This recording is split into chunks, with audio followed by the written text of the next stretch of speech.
Hello and welcome to the oddschecker betting show sponsored by Unibet. This is the Gold Cup Day preview, day 4, Friday of the Cheltenham Festival that we're going to be covering here.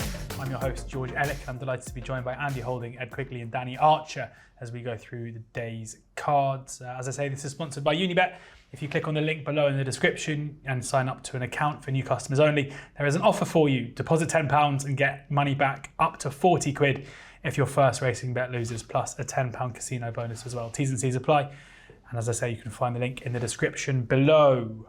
This is our 4th preview that we've filmed. We've got day 1, day 2 and day 3 that you can find on the oddschecker YouTube channel. So make sure you go and check that out unless you're watching this on Thursday evening, in which case it's already happened. Hopefully we gave you some winners, fingers crossed. But we're going to start with the Triumph now. And here we've got Blood Destiny is a 13-8 favourite, just ahead of Lossiemouth at 7-4. Galamarceau is 9-2. Comfort Zone 10-1. 16-1 bar those. And Andy, your strongest fancy on day 4 comes in this race, and it is the favourite Blood Destiny at 13-8. Yeah, the figures that we've kept for the last sort of decade have been fairly reliable when it comes to pinpointing Triumph Hurdle winners. You know, your Peace and Co's, Ivanich Gorbachev's, Defi de Soys, your Cuxilos's, your Vauban's last year was top rated. All these horses had run really quick times in their respective trial races or throughout the season.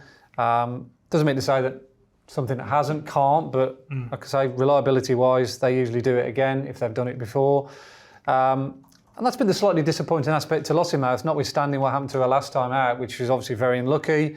That's been well documented, it's not point me mentioning that. She should have won that race, the Spring Juvenile, which coincidentally is usually the best trial. Her numbers haven't quite been as good as your Vauban's and the ones that have won it in recent times. So while at the same time I'm a big fan of Lossiemouth and like her as a horse, and I think she's got a touch of class, I just prefer Blood Destiny because he ran a really big number, a number that's right up there with the sort of our Connors and the really good ones. And he did it without coming off the bridle. So it's one of those ones where you put the time by it, and then you put like a big plus by it, or you know, sort of some organisations do a big P. I think he's capable of a lot more than what he's already shown, and the form of his races worked out really well. He slammed Sir Alan on his debut at Cork, never came off the bridle that day, and then there was a real swagger about him last time out at Fairyhouse. I mean, good horses were absolutely legless. I mean, he made Nusret look like a second rater, didn't he, that day? And we've seen what Nusret has gone on to do subsequently, albeit I take it with a pinch of salt because I think Nusret wants good ground and he didn't have good ground that day. So it's kind of overplayed that. But he didn't have to come out first. But yeah, it was just the manner if he did it. And Lossiemouth probably wasn't as impressive beating Nusret at Leopardstown on similar ground. That's what I'm getting at as a sort of like-for-like comparison. And he's a fantastic jumper as well, Blood Destiny. Good almighty. Can he operate over a hurdle? He's really, really fast. I do think this race will be a small field. We've talked about it extensively here on the show that certain races are going to cut up. I don't think there's going to be any English runners in it.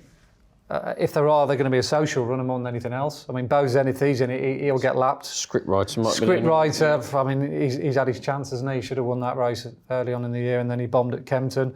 I don't give him any chance whatsoever. I think he'll run like Night Salute did, probably 5th or 6th at best. It's going to be an 8-runner field. It's going to be, It's good, you know, you might get Zenita in it. Comfort Zone will probably run well, and so will Galamarceau, although she needs to settle better than she did at Leopardstown. So yeah, this is all about Blood Destiny for me. Plus the fact, privy to all what's gone on, I've already backed it. The upside is that I thought this horse was going to come here under the radar a little bit and was very much going to be the underdog of the two. But I mean, the way that they're all talking from the Mullins camp, according to these preview nights, is that Paul Townend's going to ride this horse, and David Casey said he'd be the one for him, and he obviously works in the yard. So yeah, look, all that's a little bit of noise that I'll try not to get involved in. But just on figures and numbers and what we've got, Blood Destiny, not miles clear, but he's clear enough over Lossiemouth for me to make him a bet. And I think you guys are in agreement, Ed? Yeah, I'd add to that as well. When you look at the Lossiemouth v Blood Destiny, I mean, yeah, we can't leave Galamarceau out of it. Obviously, it has to come into the equation. But Blood Destiny, to me, looks more of a Triumph type.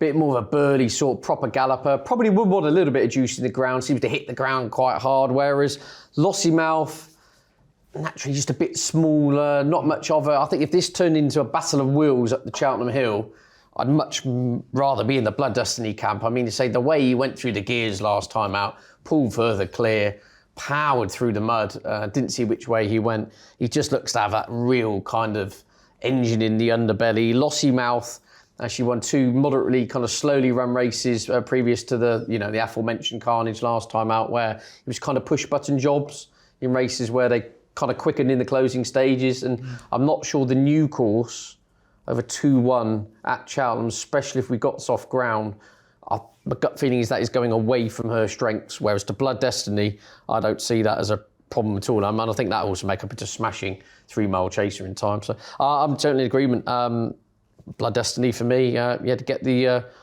if Paul Townend does ride, then obviously you can have a huge swing again in the market. Well, just to play devil's advocate, Lossiemouth could become a very backable price on the day. Absolutely. So you've got to bear that in mind with the prices in the ground. But all in all, if the race started in 5 minutes' time, I'd be very much probably we'll come on to my nap later, but my next best on the day, Blood Destiny to win the Triumph. And you're in agreement as well, Danny? Yeah, 3 votes for Blood Destiny. Oh dear, the 3-stone penalty going in. I think the David Katie comments, that as Andy alluded to, are the most interesting. I think he wasn't that sparkling at home, but it's what he's done on the track. He's been a completely different beast when they got him to the racetrack, and I think the Ferry House, they were shocked how much he had improved and won by. Garlamar's side, I don't think you can knock. Only could do what she could do. Lossiemouth, it wasn't the fault that another Willie Mullins train runner fell in front of her. Garlamar so did what she had to. I thought the comments from Willie Mullins after whether she had a hard race, Lossiemouth. Does that worry punters? I'm not sure. But for me, just even at the prices, I still think Blood Destiny will go shorter if Paul is jocked up, but I think is the most exciting one. Blood Destiny, 3 ticks from the guys there for the Triumph. Second race on the card is the County Hurdle. And Filey Bay is a horse we've heard Andy talk a lot about. Now the 4-1 favourite, was 7-1 a couple of weeks ago when we did a show.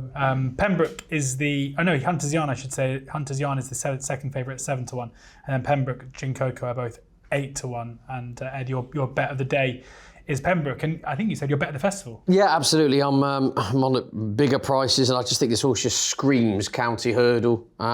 Respect Filey Bay, but 4-1 now. Price has kind of evaporated. I could see he's ending up a little bit like Hunter's Yarn if he runs. He's the State Man Part 2, isn't he? At least that's what I think they're hoping, getting in here off a mark in the mid-140s. But look, I'm Team Pembroke, dotted up at Ludlow in a minor event. Then that run at Cheltenham last time out, stepped up to 2.5 on soft ground behind Rock My Way, Sid Hosey's horse. And put it bluntly, I think was just outstayed by the stayer. You've got a horse, Sid Hosey, he's talking about hopefully in 3-4 years' time, this horse will be in a Grand National. He's a galloping 4-mile chaser for the future. Pembroke just didn't stay, oozed class, travelled into the race like a good thing, and then just fell in a hole, I thought, over an extended 2.5 on soft. Back down to 2-1 here, been given a mark of 136. There's a lot of upside to that in my view, and obviously the Skeltons farmed this race, or farm's going a bit far, but they've won it 3 times in the last 7 years. Obviously Mohayed, Superb Story, Chittabello. I think they've had 3 horses placing it as well, haven't they? With West Cork, third time lucky. Did North Hill Harvey placing it as well? Maybe they've just got an outstanding record of this, and to me, again, I'm shocked if the handicapper's got anywhere near the ceiling of this horse's ability off 1 through 6. But this drop back in trip is crucial.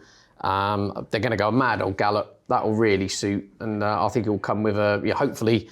I'm not a massive fan of this kind of aeroplane celebration. Again, it's another one for you, your dance move in the nightclub. But I just think I could see Harry just scything through the field here. Look, each way point of view, crikey, if the laws of kind of handicapping got anything to do with this, I'm struggling to boot him out the frame. I'd be kind of disappointed if we're going 5 places or whatever in a 16-runner race if you couldn't finish in the top third of the field, to be honest with you. So Pembroke, I've had a very big bet win only. I've got him in each way, multiples and all sorts. So it could all be coming down to Pembroke on the Friday for good or bad, whichever way we slice it up. But Pembroke for me. I suppose if you were just going to be one word of caution, it does need a few to come out.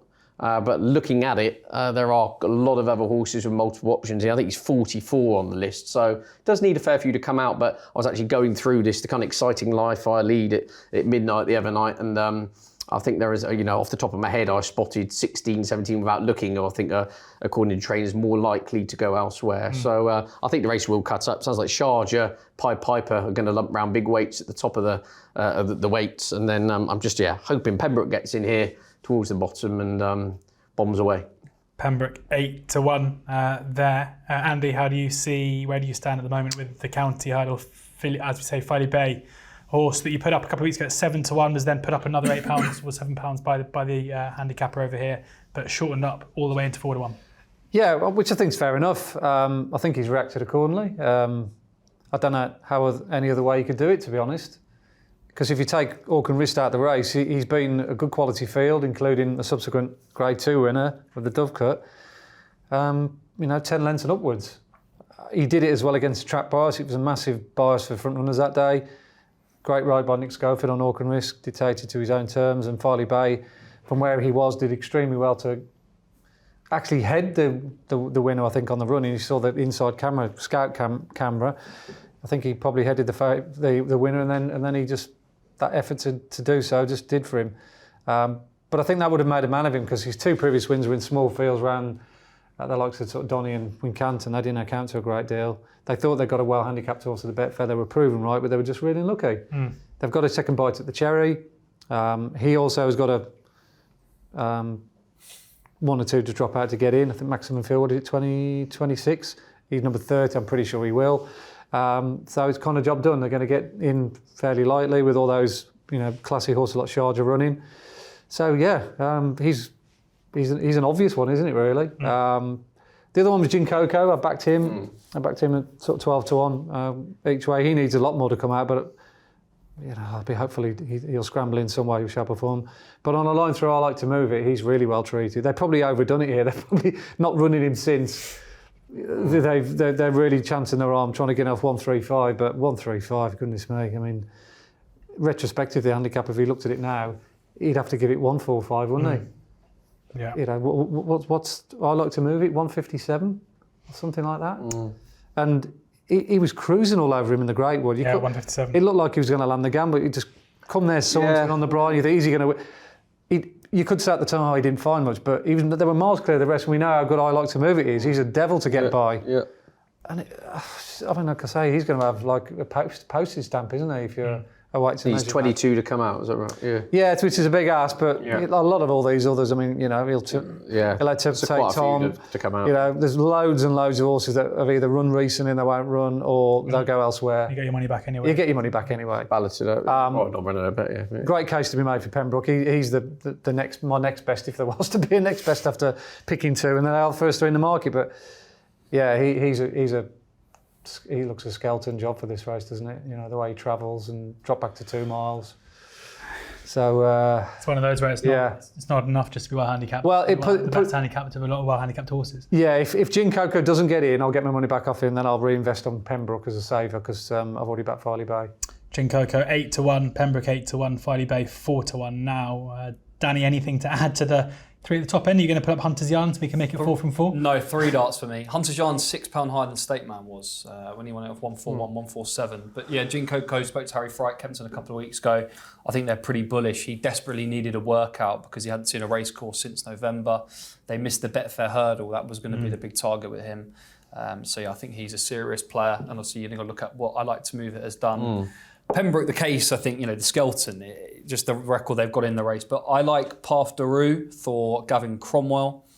He won at Navan last time out. He previously finished 4th to Facile Vega, but dropped into a novice event. He did it nicely. So I think there could be a bit of improvement off a mark there of 141.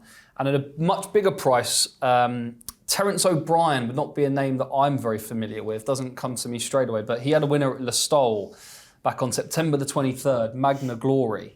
Has not been seen since, but the race, Phil Dudary came out and won the other day. My mate Mozzie ran well in a big flat handicap. Dad's Lad the 5th has won at Cheltenham, seeing off Ethanoc Fizz.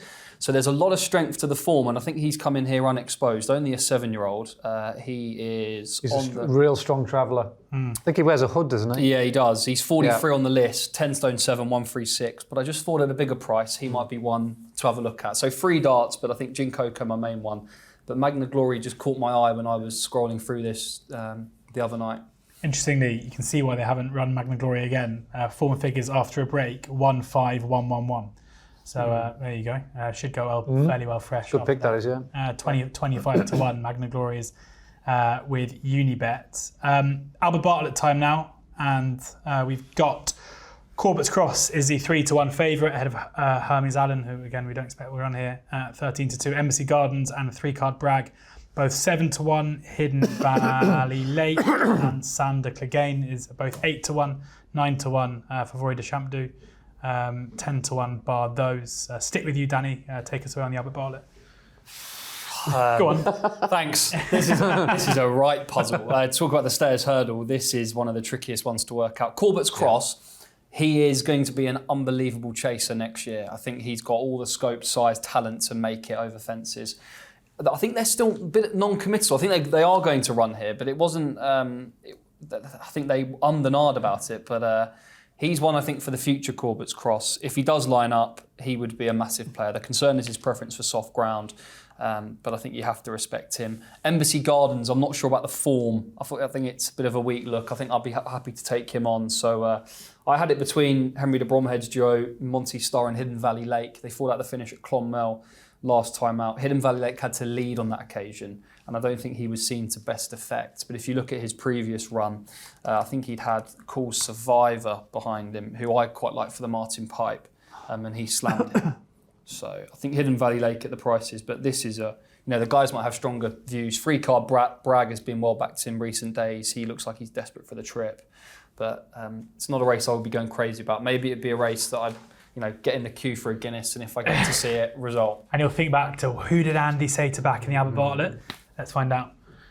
Yeah, you have to trust me on this. This is the best novice hurdle in the entire festival, and that includes all the others. This is an absolute humdinger. It's a who's who of top quality, 3-mile, staying young blood over in Ireland. I mean, Corbett's Cross to win over 2 miles last time out. Are you serious? I mean, to win over 3 miles on heavy, then beat Founder 50, who's a good horse, over 2, he's a serious piece of kit. I'm not sure Paul Boone necessarily wanted him to run him in this race by the sound of it. So strange prepping, like 2.5 weeks as well.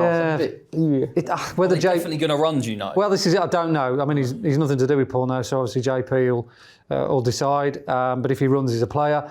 Embassy Gardens won on without breaking sweat the other day. He did it in a very fast time as well. Mm-hmm. There might not have been any substance to what he beat, but the numbers suggest it was a really good run. 3-card Bragg, good second to in the pocket in the Navan Novices. Beat Spanish Harlem next time out, again in a very fast time. He really made Spanish Harlem hurt that day, beat him by 12 lengths.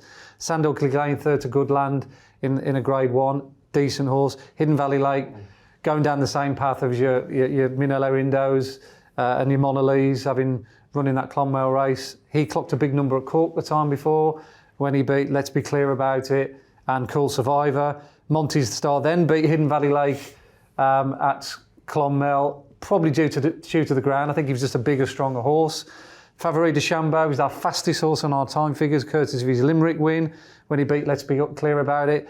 He'll come here instead of Cool Survivor. Absolute Notion, second to Goodland in the Grade 1. Shambally Kid, he won the same race as the Nice Guy last year. He's very much under the radar. This is the one below as well runs for Gigginsdown, Halstead. Search for Glory. Search for Glory. Yeah. He's another one. Let's be clear about it. Who ties in with all these? He's in there. So you make a case for this. This is an absolute headache because how do you split them? A lot will depend on what the ground is on the day. Yeah. Trainer form going into it. You might look at this race slightly differently. Say if de Bromhead's had 4 or 5 wins, you think, oh, I want to be on Hidden Valley Lake. If Elliot's knocking out the park, you think, oh, I want to be on 3-card Bragg. I think this is a race to play on the day when you get 4 or 5 places. And you could think, right, that's the bet at the odds on the day. At the moment, I don't think the odds are going to adjust too much from here on in. I don't think anyone knows. Because everyone's going to run. Like with all the other races, you go, oh, he's going there, he's going there. And you think, well, that's value because he's going there. They will all run, so everything will lengthen and nothing will shorten between now and then. So, I'm so excited about this race. I could self-combust. I'll take the dog for a walk as well. If I've got to pick 2 now, I would probably, and it was going to be soft, I would say 3-card Bragg and Favori de Chambeau, because they've done the 2 biggest numbers on soft ground and they look absolute copper bottom stayers. Like the 2 horses that you know will they're like Olympic flames. They just sort of never go out. They're just like absolutely. It's one of your best ones. Yeah, That's a good one. they're just literally like relentless. So I would go with either one of those two. 3-card brag 7-1. Favori de Champdou is 9-1. Andy's 2. Getting a bit overexcited. Yeah, it's a great race. I'm trying to build that one up because everyone thinks it's a potato race, as they call it. But this is a race to save, and there'll be loads and loads of horses down the line. It's next year's Brown Advisory race. It's a similar race to Monkfish. The Monkfish Time Hill, that kind of race. This is as good as that. Yeah. Right, Ed, what's your pick in the potato race? I can tell you what I backed. I've got no idea who wins it. I backed Sandor Clegane 4 months ago when Connection say they were going to the Albert Bartlett and working back from there. Obviously on this penultimate start, absolutely dotted up. Came home in splendid isolation and went to the Nathaniel AC behind that aforementioned, that good land form.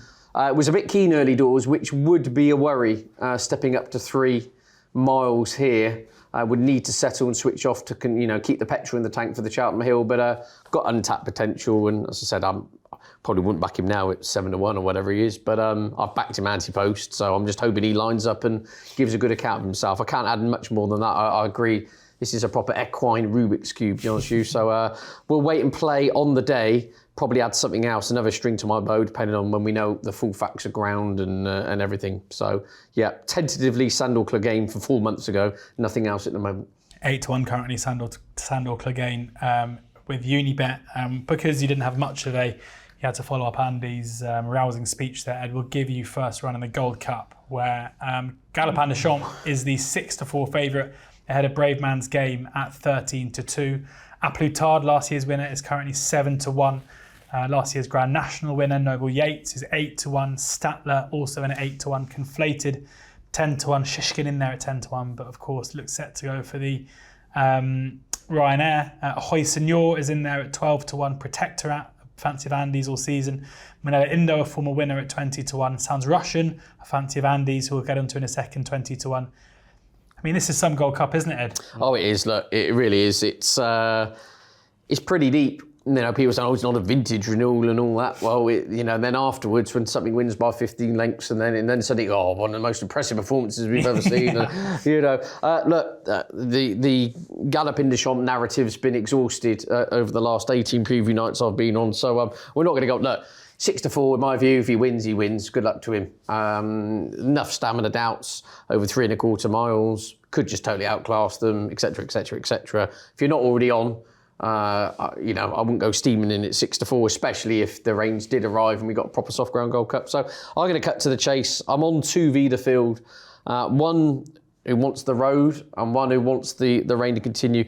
Brave Man's Game, I'm maybe in the minority to some extent here, but this narrative, this anti-Cheltenham narrative, I'm finding perplexing with Brave Man's Game. You'd be acting like this horse has run here 7 times and been tailed off and, is an entry specialist. You actually look at the facts, he ran once in a novice hurdle 2 years ago, which was not all that bad. He was in behind the backside of Bob Ollinger at the time, one of the best horses in training, and Galliard de Manil, wasn't it? I think it was the other one who's obviously even money for the... that is one race at Cheltenham as a novice hurdler. To take that as kind of your quantifiable data for his career, I just think is a massive red herring personally. And I thought he answered a lot of questions last time out at Kempton. People keep wanting to knock this horse, and I don't know what it is. He got a horrible passage in many respects in the King George, with Lon Press jumping across him the whole time on real tacky soft ground. He was trapped wide. He's run about 3 furlongs further than everything else, and yet when push came to shove, he found plenty in the closing stages. He wasn't lacking for stamina. All the rhetoric beforehand was, Brave Man's Game will cruise into it, and then we'll see the white flag come out and he'll paddle his way on home. If anything, I thought just look at what you're watching, he looked better the further he went. I think, providing we don't have deep ground, because he was made a non-runner in the Brown Advisory last year on softer heavy. Yeah. Providing we get the good somewhere in the going description, I think he's a phenomenal jumper of a fence. I think he will jump and travel as well as anything turning into the home straight here. Then we'll see whether he's got the minerals. But I think if you're going to say Brave Man's Game's got stamina doubts and this, doubt and that, well, you could have thrown that quite easily about Galopin de Champs, who's 6-4. You've got a runaway King George winner at 8-1. So he's on one side. 13-2. Yeah. But I still, as I say, I think it's a fair each way cop. And then my mudlark is last year's third. Protectorate, where I genuinely think if the Gold Cup had been run on the Wednesday last year, he would have been absolutely bang there. But, if my auntie had and all that, but he didn't. But he still finished third on ground, which was drying up rapidly. I thought it was a really good run.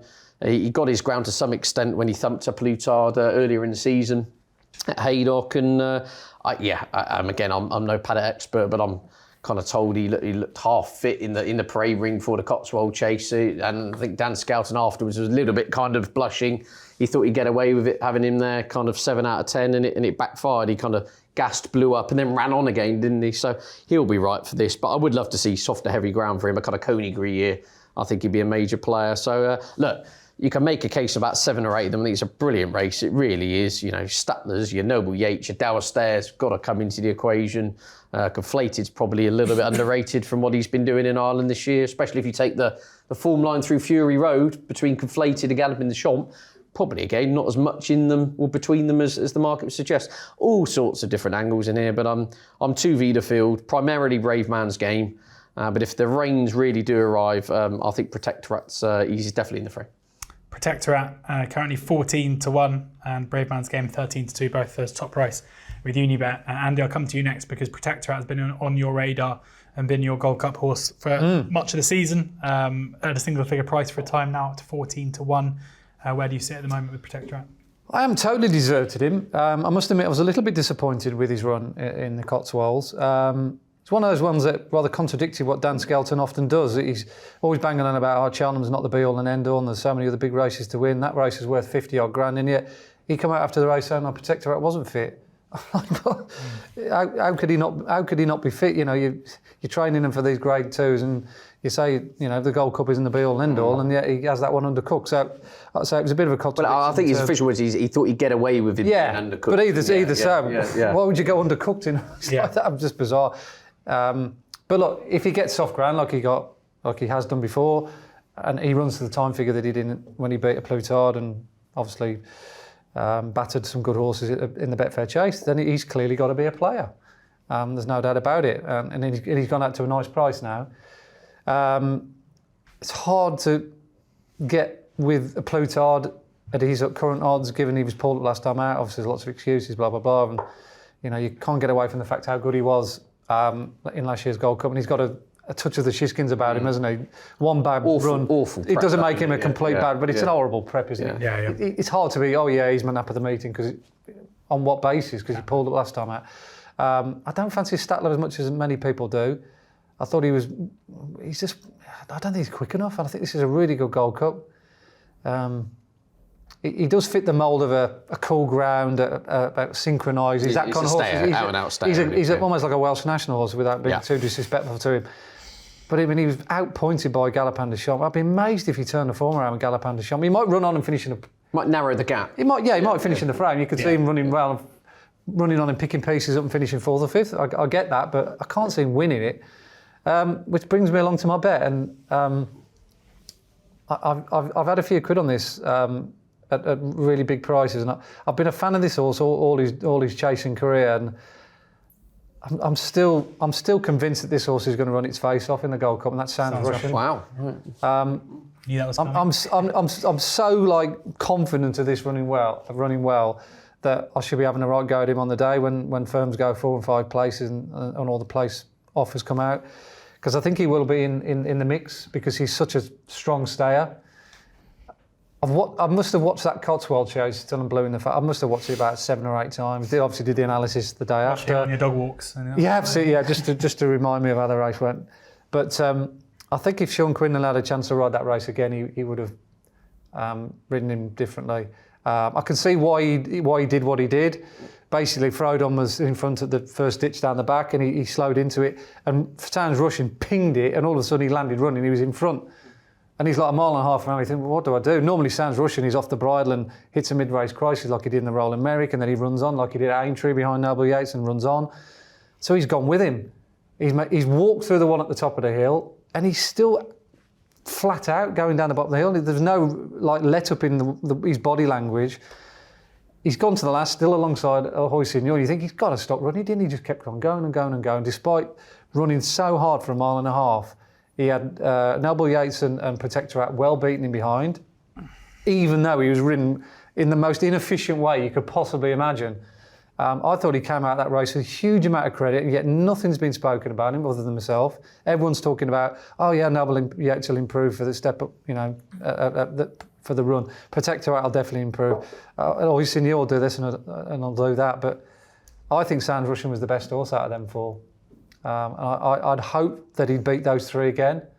And he's 20-1 now, but I think he'll be bigger on the day. I think he'll be 25, 33. And if you can get 3 or 4 places, then I think that's about as good as I bet you'll get in the Gold Cup. And I'm a big fan of Galopin Des Champs. I won't put anyone off him because I think he's probably the classiest horse in the race. But the price is, Sounds Russian's just too good to be too good to miss. Got a feeling you'll never buy a drink at Cheltenham again, Andy, if Sounds Russian comes in and wins the Gold Cup. I wouldn't be shocked if he did, put that way. A lot of people will be, but it wouldn't shock me if he did. Great stuff. 20-1. Sounds Russian is with Unibet, and as Andy says, could be bigger on the day given the profile of the horse. I think we're glad that they're taking their chance because for a while. That was it. That was another thing as well. I thought for all the world they were running at Kelso, it was worth 59 grand on the doorstep. Yep. Against 3 runners, 2 of which were having Grand National trials. He'd already won at Kelso early in the year. I thought, I've done my money. He's definitely going to go to Kelso. There's no way they'll roll the dice and run the Gold Cup. He's 20, and they pulled it out. They must feel as though. I think Ruth must watch.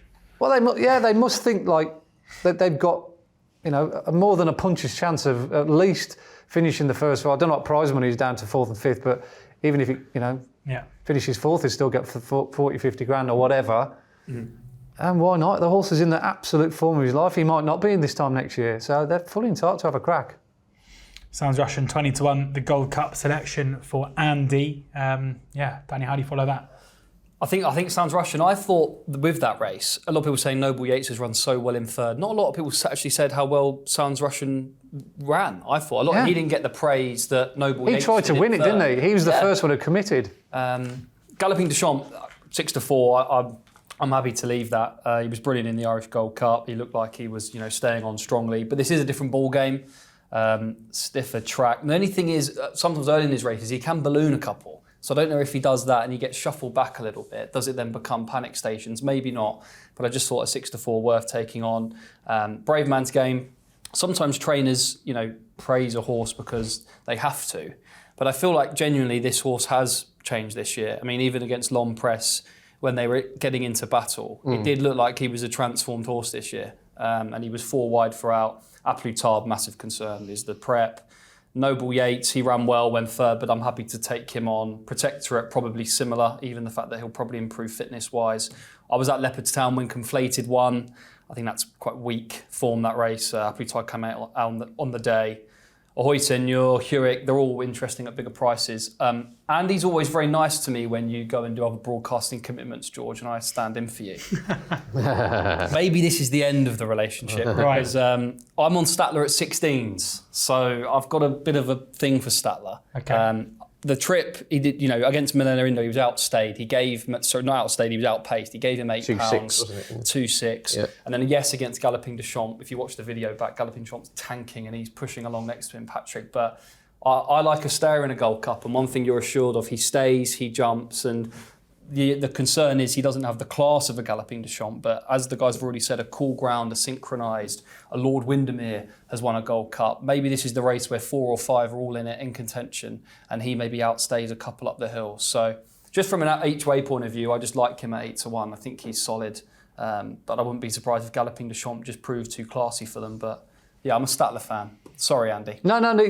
Look, I could see Statler easily finishing 3rd or 4th, that kind of position. Then on to the Welsh National next year. It might not be the year where you get that. There might be so much quality in it. The great thing about Statler is he's not likely to go and do something silly. He looks after himself. Run his race, isn't he? He jumps cleanly, and because of that, I can see where you're coming from. Especially if you've already backed him at 16, so that's a great bet. We'll see. Statler 8-1 as it is with Unibet now. So Brave Man's Game, the one for Ed at 13-2. Statler there for Danny at 8-1, and then of course Sounds Russian for 20-1 for Andy.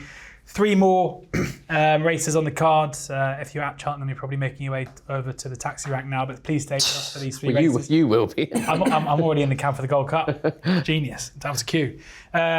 Hunter Chase now, and we've got Vosselay is the 9-4 favourite ahead of Ferns Lock at 9-2, wing leader 5-1, Famous Clermont 5-1. And normally on this show at this time of year, I read out the odds, I say, has anyone got any fancies? Everyone says no, we move on. But Danny's got his bet of the day here. So well, Andy and Ed will probably be off to the Guinness Village saying, how did Hewitt win the Gold Cup? Whereas I'll be there, Vosselay, cheering you'll on. be waiting to collect your stat list. I will be. David Christie is the man. The thing with this race, it's going to fall apart because the last 2, Ferns Lock and Wing Lead. Statler dead eats a Hewitt. I am getting in a taxi. I'm off. See you later.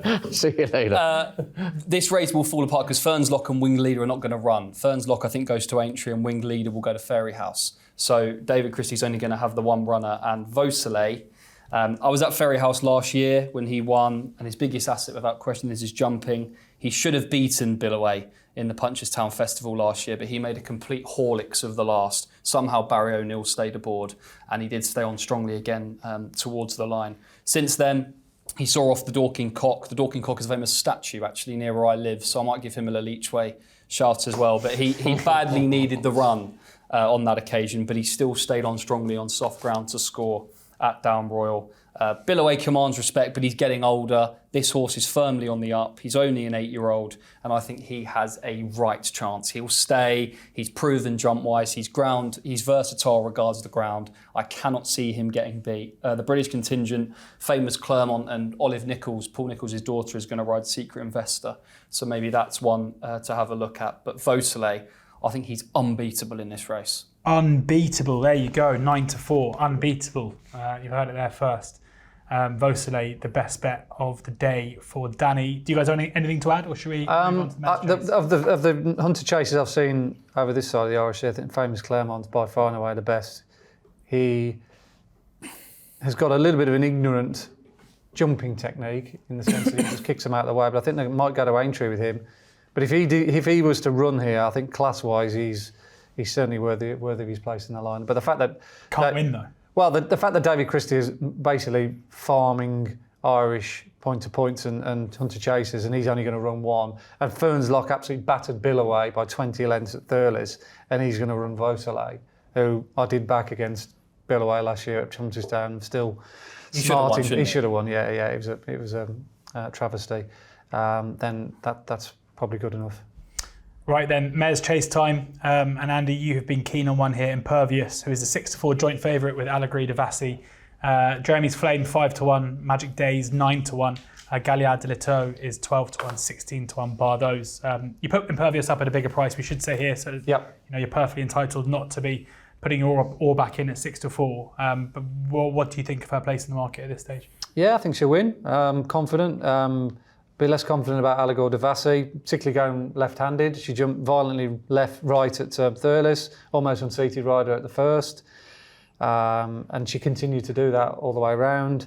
It's a serious doubt her being able to do what she did and get away with it against a horse like Impervious, who for me has got the best form. She beat the boys at Punchestown last time. That Journey with Me is a good horse, and she beat him fair and square, a long way ahead of the rest. Her time figures have been absolutely ridiculous.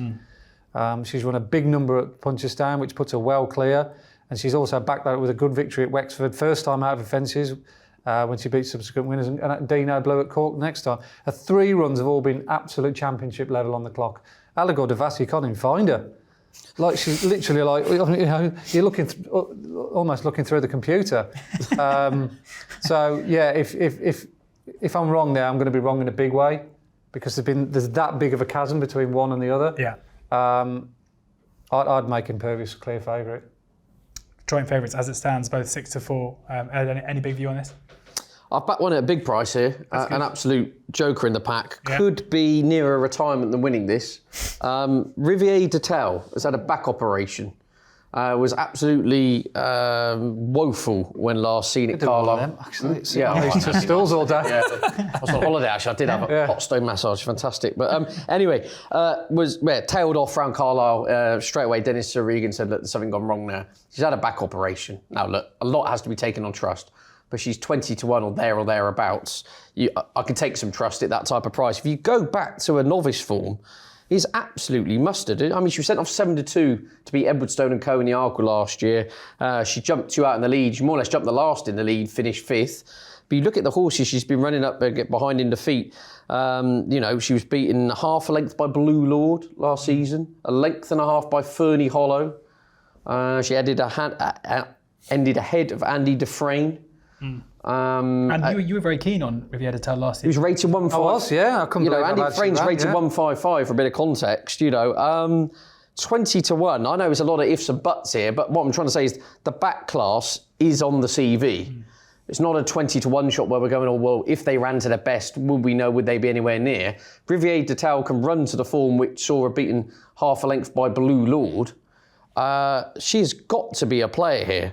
And so at that type of price, I'd feel absolutely mortified if I let her go off 20s and even if she placed at that price. A tendency was to go right-handed, which again, a bit like Allegory Devassi, could be an issue, but she's got too much back class to be ignored at 20-1. Of those which I call the outsiders, she's got stacks in hand over lots of them on the form she was showing this time last year. So, totally respect Andy's view and Impervious. I would have Impervious over Allegory Devassi with the aforementioned jumping frailties.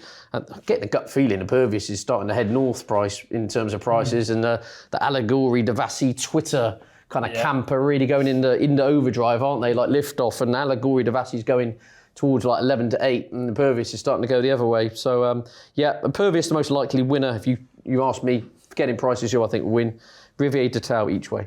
Riviera de Tell 14-1 with Unibet as it stands now, decent price for, as you say, a horse with a lot of back class. Danny, where do you sit with the Mez Chase? I think Allegory Dassi's the Twitter horse of the year, actually, from kind of the hype. It was Gaelic Warrior last year, wasn't it? Who then there was the pin drop when Gaelic Warrior lost, and now she's the one becoming. You go back to a hurdle form. She beat Brandy Love by 3.5 lengths last year. Just a jumping gets me nervous. That's the big one. If you've gone deep on Allegory Devassi, I hope you've got 2 pairs of underwear on. It could be a nervy watch. Her jumping is a massive concern. Even when the 1-to-8 favouritism last year, I think she's better.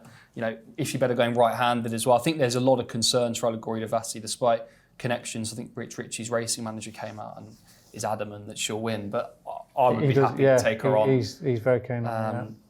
I'm surprised they didn't serve her hurdles, really. But I know they want to go chasing, but given what she did last year. But anyway, I'm happy to take her on. And Impervious has got the form in the book.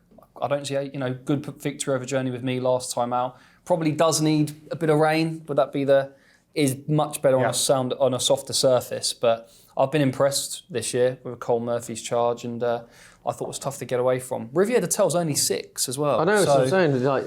That's not a big shout, in each way. But Impervious for me as well. I think Allegory Devassi is one to take on the final day. Finally, then, it is, of course, the Martin Pipe, where we've got Spanish Harlem. Spanish Harlem is the 11-2 favourite ahead of Imagine Langadan, 3-car Bragg, or 6-1, 7-1 Cool Survivor, Mai Tai, Favorita Champdu, Hacker de Place, all 10-1. Danny, we'll start with you and come back this way to give Andy the final word.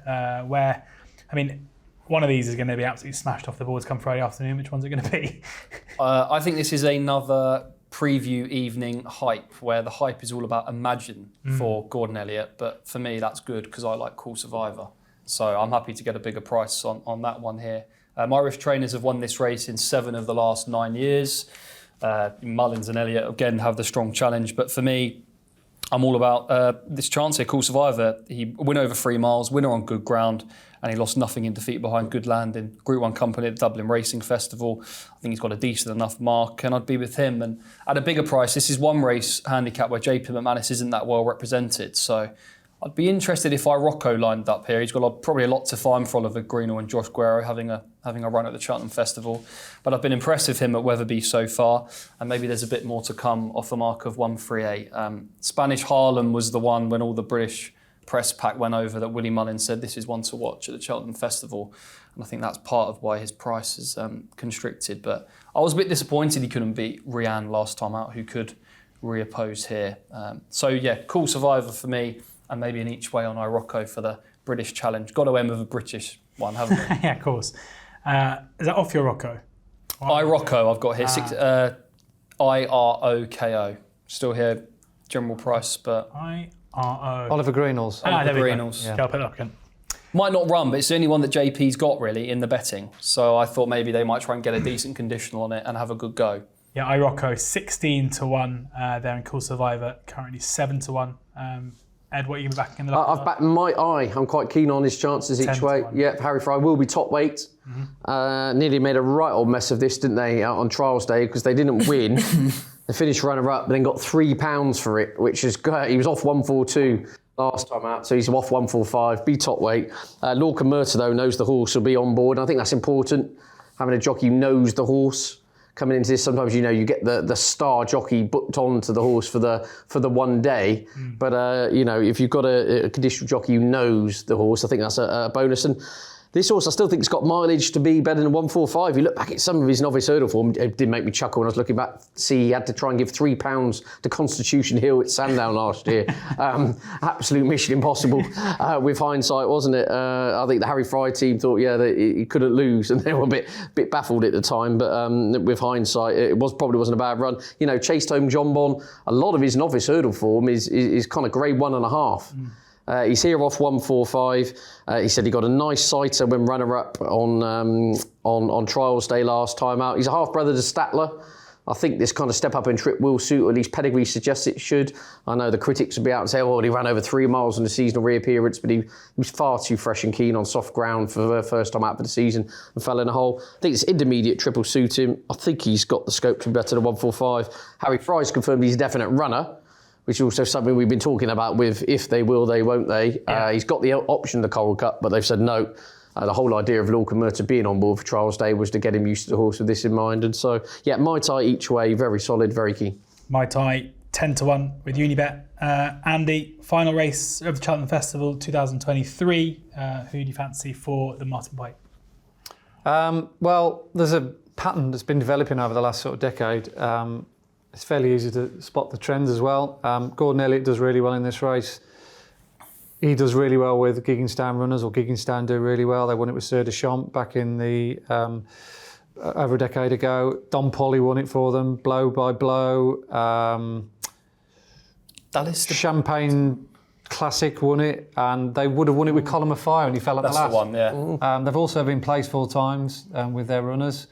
So Cool Survivor's got to be high up on Enzo's shortlist, as Danny's already pointed out. He also ties in with all the recent trends of horses running in graded races like Galopin de Champ and early doors. They all ran grade 1s, grade 2s before they came here. He ran a grade 1 last time out behind Goodland.